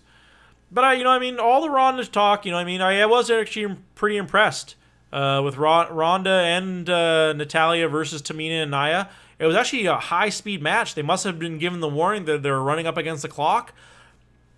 Because I was actually very impressed by Ronda's actually in-ring ability. She's gone leaps and bounds from what she used to be. And like I said, it was a very high-paced match. And my hat goes off to her. It was actually a very, very good match to close out Raw. It was actually quite enjoyable. I wasn't disappointed at all. It was pretty good. Yeah. I thought it reminded me a bit of like the Mega Powers versus the Natural Disasters. A little bit, yeah. I hear you really saying, good. yeah. What I hear what you're saying with that. Yeah, good call, man. Yeah, that was a great rivalry. On to SmackDown Live.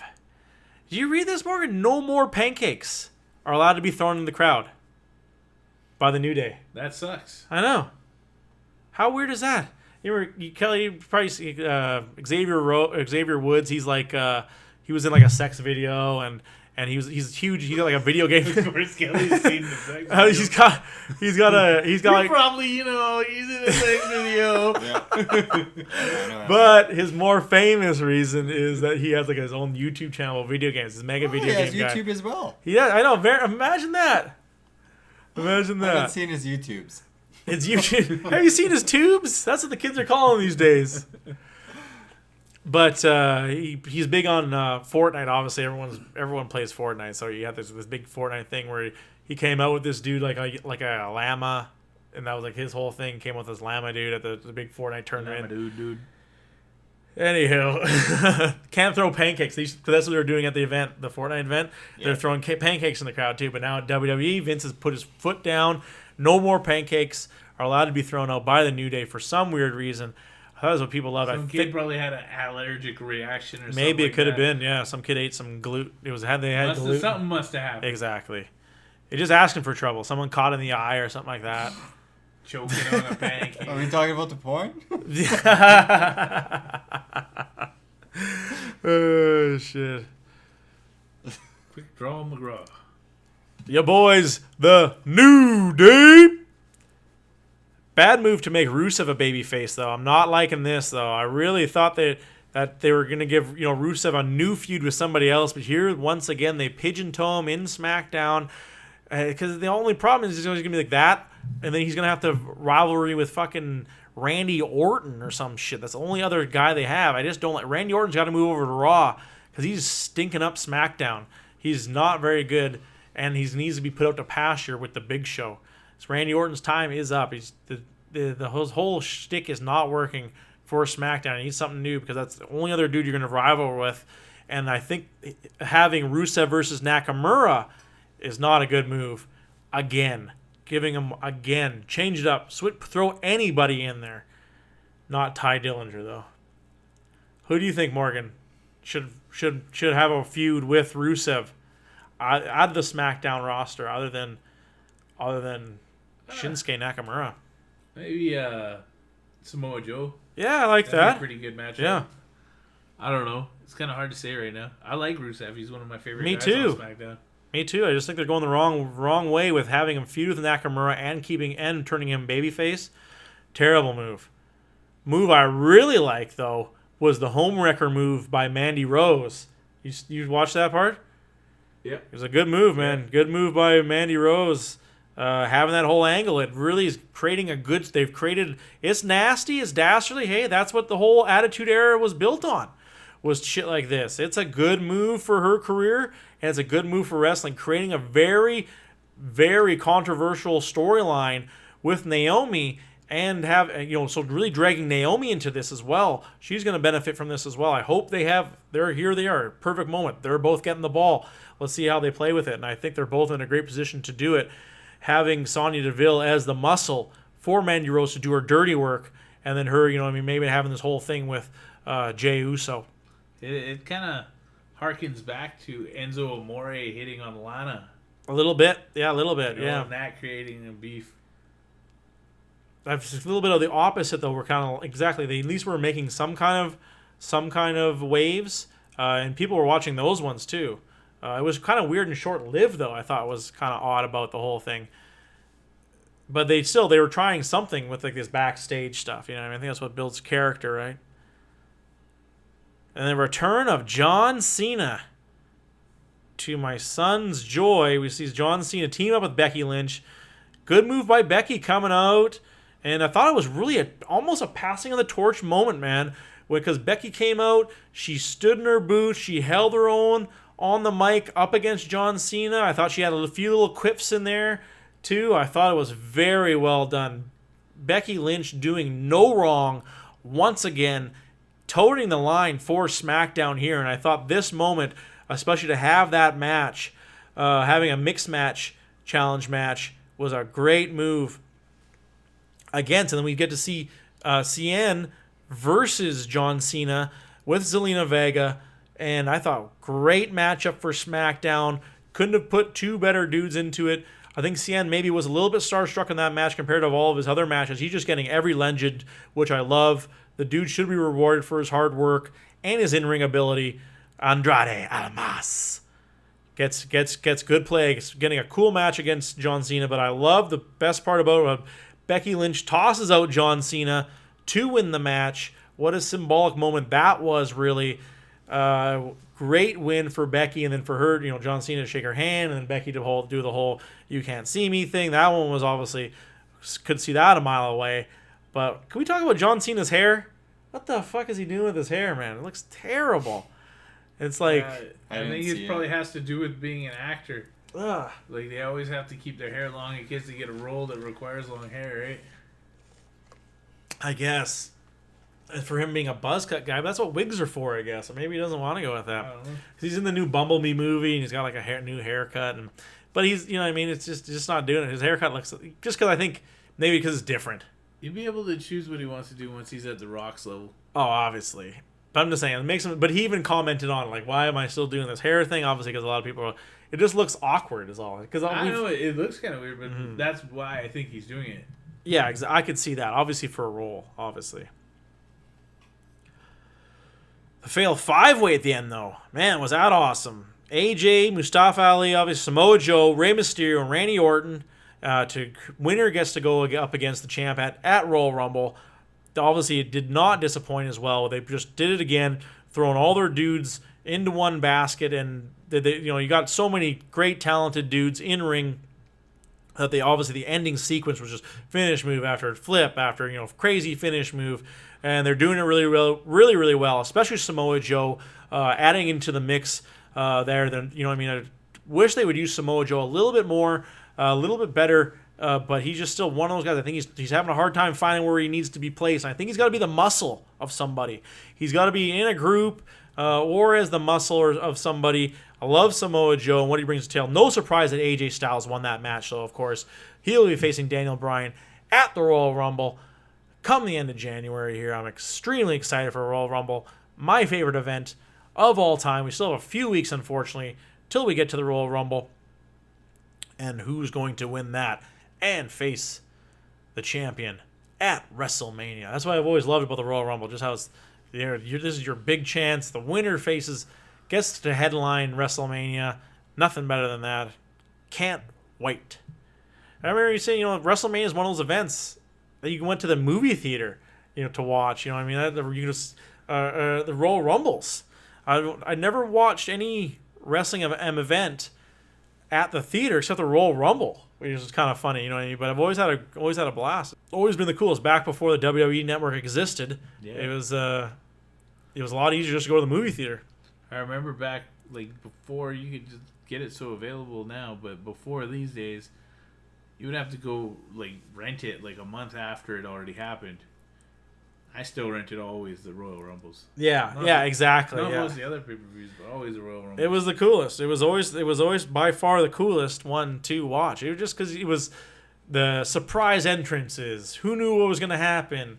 friendships would be broken. You know what I mean? With Buddy throwing out his buddy, or Kofi Kingston, how is he going to avoid being tossed out this year, and different shit like that. Teaming up, and I always liked having the tag teams of the early '90s were the coolest. So that seeing Demolition in the Royal Rumble, I think it was like '92, the one that Ric Flair won, or I can't remember which year it was, and it was just such a great Royal Rumble. And eventually those two dudes going at it, such an amazing Royal Rumble. Love them. The brainchild of Pat Patterson invented the Royal Rumble. Like, what a fucking cool event. Love it. Can't wait for it. We got tons of we'll break it down in the weeks to come on the show. First Intercontinental champ too. Yep. First ever, yeah. Invented the Royal Rumble. Yep. Pretty cool. He's old as hell, and he's super spry still, from Montreal, Canadian dude. Super spry. I think he was the first openly gay wrestler too, as well. He just seems like a totally normal dude. He was on the Legends House. He just seemed like a totally normal guy that just likes to drink a few beers and likes to have a good time, and has got 1,000 stories. Obviously, being on the road, wrestling. Super cool guy. Love Pat Patterson. Super cool guy. One of the Stooges. Him and Jerry Briscoe. They were, yeah. Back talk about man corporate days. What other dude could come at that age? I think he was definitely in his 60s or some shit when he was still wrestling. You know what I mean? Who could say, even though the matches weren't much, he still took a few bumps in those matches. You know what I mean? What other dude could say that they came back and even had I think they won, I think Zbyszko won the hardcore title or some shit. I think it was a period of time when the hardcore title anyone could win at any time type thing. So it was one of those things. Wrestle Kingdom was this week. I didn't get a chance to watch it, but saw some highlights. Man, was it ever cool? Jericho at Wrestle Kingdom. Obviously, they have so much money. And Kenny Omega. I don't know how Kenny Omega leaves. I think it'd be a bad move for him, but that's the big move. That's the big rumor, is he has signed an agreement with WWE, and that we could see him at the Royal Rumble. That's the huge news right now. I think it's a bad move for Kenny Omega. He's little. He's got some decent matches, but you can't put on those 5-star matches going up against huge dudes, even like Randy Orton. Guys, Randy Orton's kind of like a medium to big guy. You can't really put on those matches when you're up against these very athletic, same-size Japanese wrestlers in New Japan Pro Wrestling. But they still put on a really good match. Chris Jericho lost too, and Kenny Omega lost his match.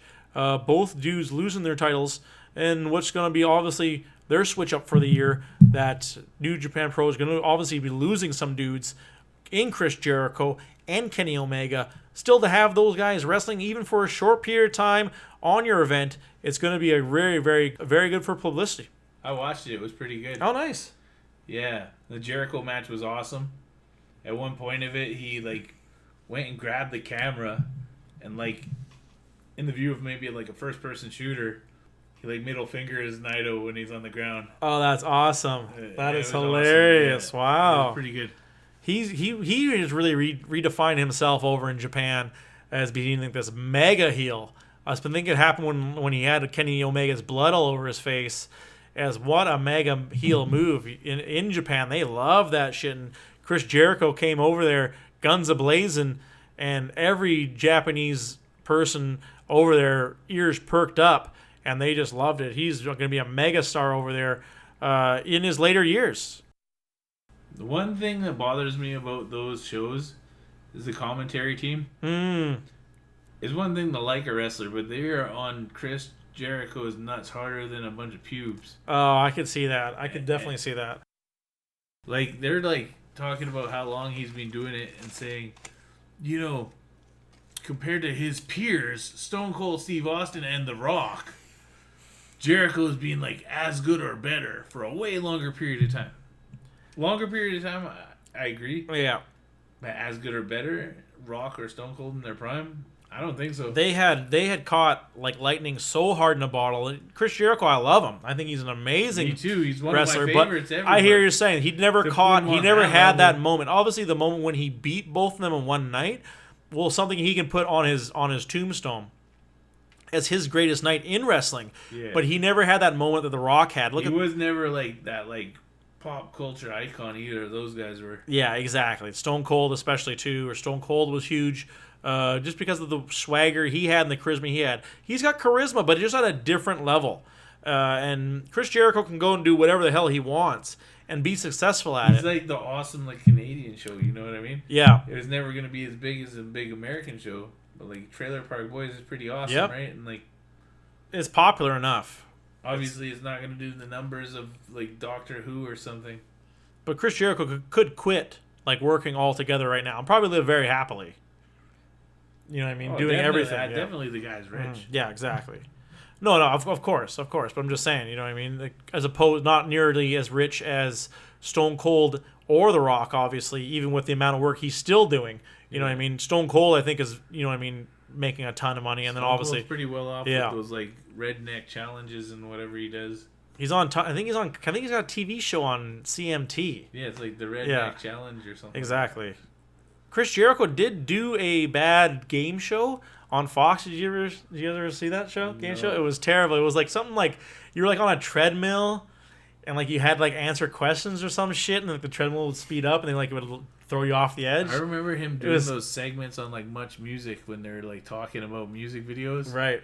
And they had a bunch of stand-up comedians, and then for some reason Chris Jericho was also on there. Weird. I think he may have done comedy for a short period of time.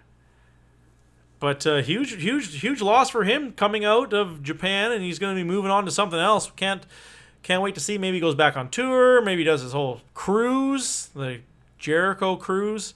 We will find out. NXT wasn't bad. I watched a little bit of NXT. There was more of a year-end show. I just say give Ricochet every award. The guy's the best wrestler in wrestling right now. The only real match they had was Cassius Ohno versus the King of Bros, former MMA fighter Matt Riddle. It actually wasn't bad, but Cassius Ohno, he's got to do something about his shorts. His ring attire is a little bit too small for him. I'm not saying anything bad, hey, you know what I mean? But I think Cassius Ohno, he's kind of got to go with a different. He's wearing like tighty whities, and he's a pretty big dude, so it doesn't look very flattering. Not that it needs to look flattering, but I'm just saying he could just wear some normal shorts, like wear some board shorts or something. It's gonna look a little bit better for you, Cassius Ohno. It's a good rivalry though what they got going on. The veteran versus the new up and comer with Matt Riddle. Good little rivalry coming on NXT. I really enjoyed it, and it was kind of interesting. All the looking back. It was a 2-hour episode. Looking back on the show, it was pretty good. One sad thing we should talk about, bring a kind of close out the show on a sad note, the passing of Mean Gene Okerlund. Super sad news this week. Love the dude. As definitely like one of the coolest. You know, he was unbeatable. He was definitely going to be the most iconic, like kind of the backstage interviewer, whatever the hell job he had. The announcer, the guy who would introduce people. Mean Gene Okerlund. Passing away, unfortunately. Such an iconic voice.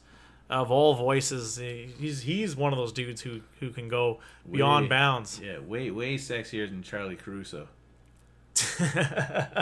Guy's voice just made people melt. That's true, man. Absolutely. Golden voice. He had it. He had that golden voice. Such a shame. But, he was old. That's what happens when you get old. But it was really, really sad to hear the passing of Mean Gene. Did some little bit of stuff on Edge and Christian's show. So he did have some problems. Apparently he'd fallen down bad and broke his ribs and then had to get put into a nursing home, and he just never recovered from there. Let me tell you something, Mean Gene. Exactly. Exactly.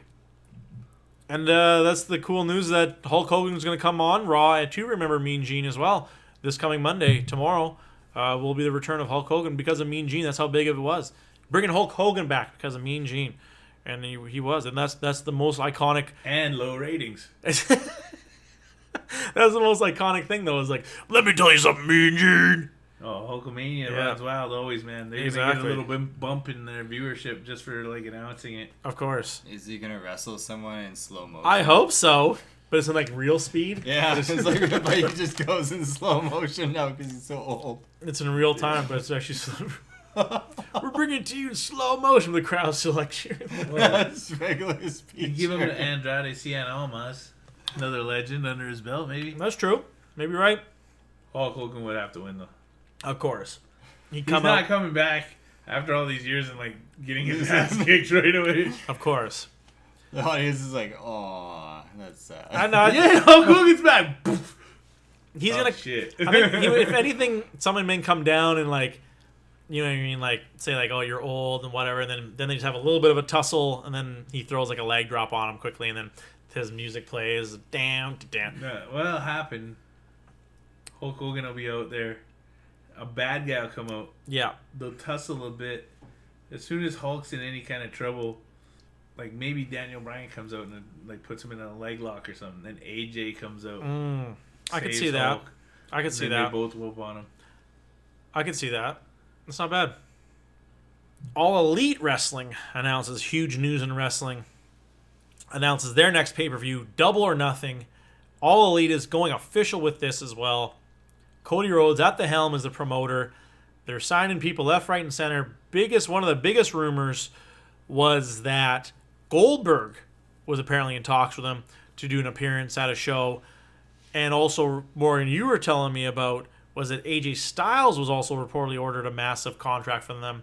It works for them because it's more of an underground Southern thing, which AJ Styles is all about, obviously. I don't see him moving anytime soon. But Goldberg, do you think Goldberg moves over there? I can see Goldberg happening. I don't really see the AJ Styles thing happening. No. Because AJ is such a big star for SmackDown now. Vince is going to be able to beat whatever offer those guys can offer him. Maybe that's what they're doing with this little play too with Vince and AJ is this whole thing of them really giving him something to come in and say, hey, you're the if you're they're the guy. really trying to like use this organization as a way to like negotiate contracts with Vince, all that's going to happen is the top guys might get more, but the guys that don't really matter for ratings are going to get less. Really? That's what I assume. Because if I was him and I knew these people were doing it as some sort of a vendetta and trying to make him pay out more, he's Right. going to have to save money somehow, right? Oh, yeah, eventually. Well, no one's like Brock Lesnar though. No one's gonna be able to pull their weight around like Brock Lesnar does. Maybe AJ Styles has a little bit of that clout, but I'm not saying he's on Brock's level, but he's nowhere pretty near. up there Yeah, for like, yeah. the WWE right now. No, I hope those people obviously have the people in their camp saying, "Don't make Brock Lesnar type moves because you're not Brock Lesnar," and that's to everybody who isn't Brock Lesnar. Somebody would have to be saying that to them. But if they're coming in thinking that they can have that same clout, they may be out for a reality check. There's guys that might even come close, and I think Braun Strowman's one of them. Yeah, I could see that.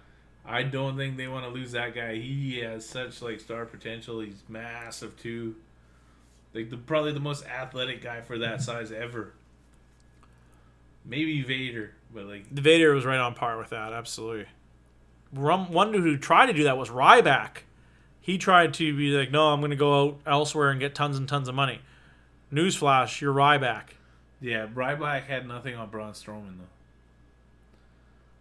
Like, Oh, of course. he was like nowhere near as big. That's what I'm and saying. He was nowhere near as agile either. That's what I'm saying. He's not that good. And Strowman on the mic is gold too. Ryback on the mic was like, "Feed me." Yeah, I know, exactly. He had nothing else to say. Well, that about rounds out the show here, fellas. We're going to talk a little bit of some ECCW with their big event coming up this Friday and this Saturday.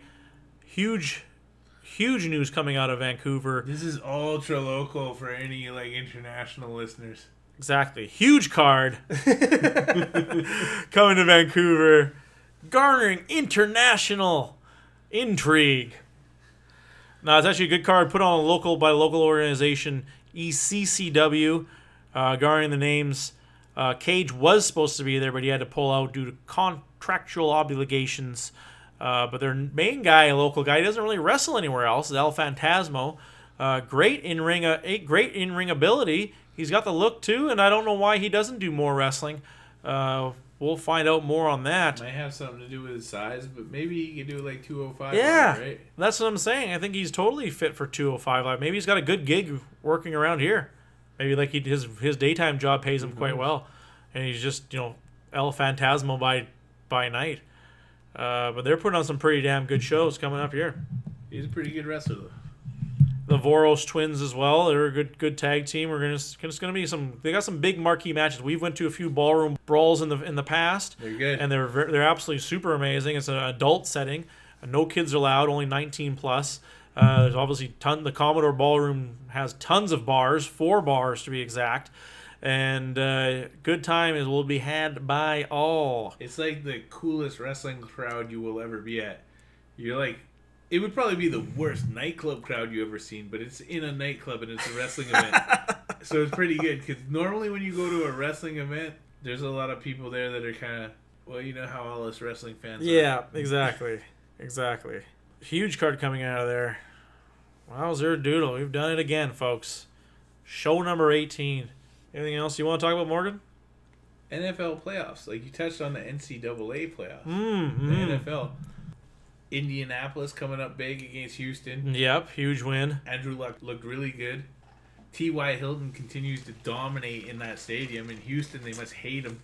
The owner called him a clown because he was talking about how he dominates every time he goes to Houston.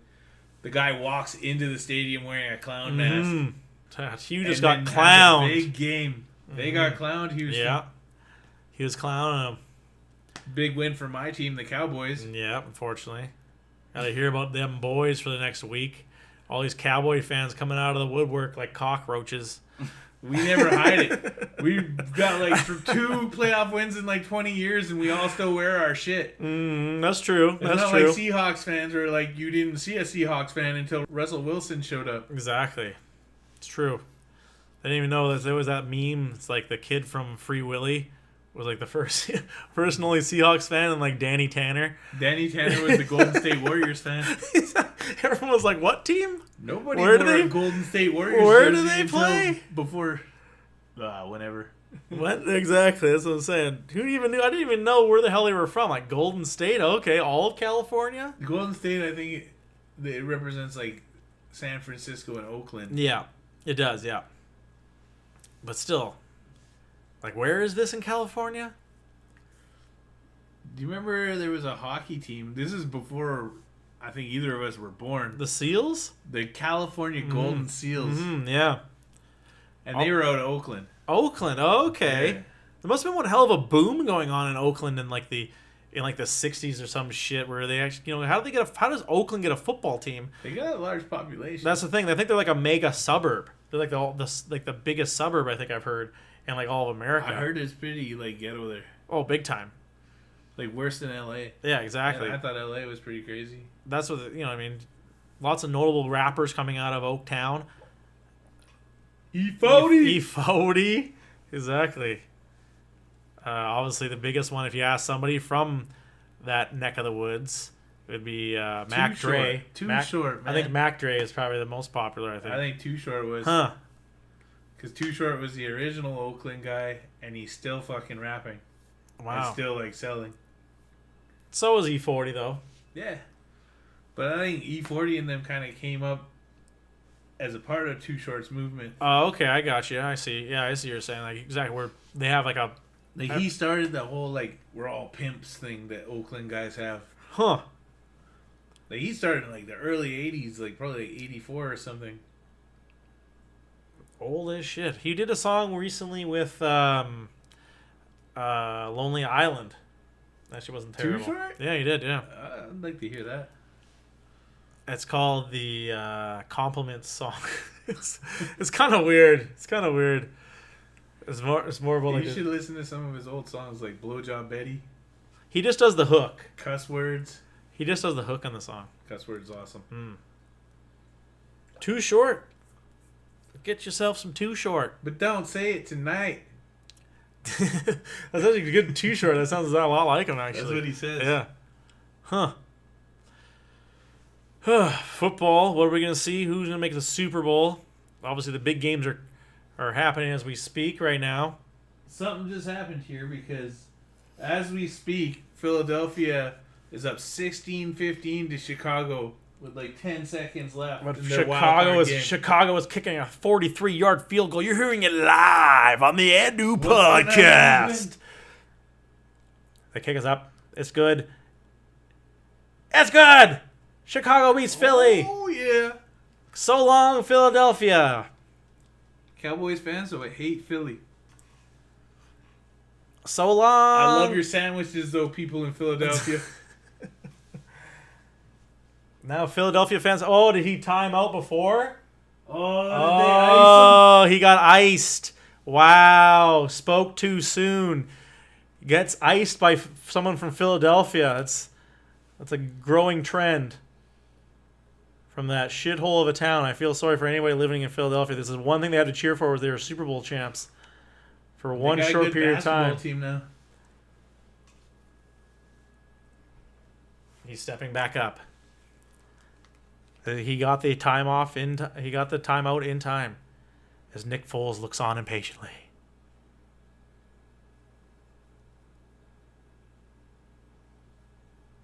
Sizing up. I think it is Robbie Gould, longtime Chicago Bears kicker with all the money. 10 seconds left for the win. He's going to blow it. Oh, it's good. It's not good. It's not good. Oh my God, they lose. OMG. I thought it bounced in. Wow. Bears lose. Bears lose. Wow. That was wow. crazy. That is They insanity. iced the first kick, which was good, and then he hits the post on the second one. Holy shit. guacamole. Sucks for me because I picked the Bears to win in my pool.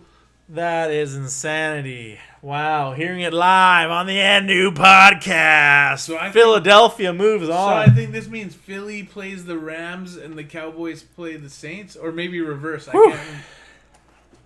Wowzer. Well, folks, with all that excitement, I think we got to wrap it up here. For producer extraordinaire Kelly, co-host extraordinaire Morgan, my name is Steven, and you've been listening to the NU podcast. Signing off. Yay, yay.